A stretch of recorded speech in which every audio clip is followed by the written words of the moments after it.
mother's childhood home was burned during this time.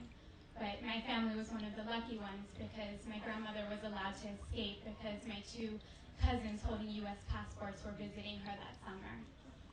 And so this tragic and violent period is known as Black July and is thought of as the start of the ethnic war. So it's been over 25 years now, and the Sri Lankan government has used the previous administration's war on terror to justify what Human Rights Watch has called a war on civilians. Last September, the Sri Lankan government ordered all humanitarian aid agencies out of what they called the safe zone and proceeded on a massive bombing campaign.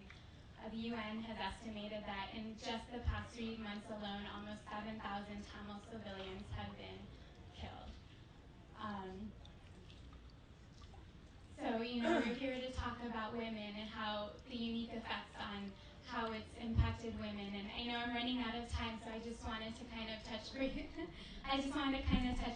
on what I see as the most pressing issue right now, and that is how women are being treated in the government-run internment camps.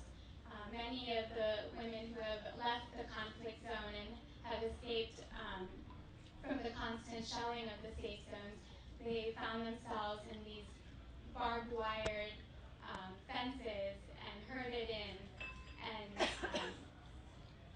their family members have been separated, and members who come to visit their parents and their grandparents are not allowed to see them. People there are treated as LTT sympathizers because the government is scared that this is a war on terror, we're here to defeat the terrorists, and they're treating all Tamil civilians as such.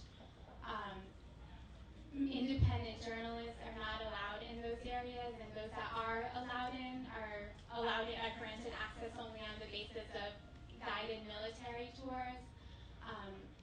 A couple of days ago, a major news station in the UK got video cameras past the Army checkpoints, and so we were able to have access to the first video footage of what is actually happening in these camps. And they interviewed an aid worker who said that she had found the bodies of 3 dead women by a well. And many refugees there believe that it was done by the security guards. And so as a result, the UN has demanded that they replace those security guards with 20 female guards. But given the Sri Lankan Army's callous disregard for the needs of Tamil women, it is highly unlikely that they will comply. So we're just, really frightened about what's going on, what this means for the future of Tamil people and Tamil culture. And so what Pearl as an organization does is we work to free people from these oppressive cultural narratives and encourage them to become active authors of their own lives. And we do this through advocacy and media outreach. And we try to educate our congressional leaders and encourage policymakers to change U.S. foreign policy so that human rights is not just an afterthought to geopolitical interests, but is instead a catalyst for peace. Thank you.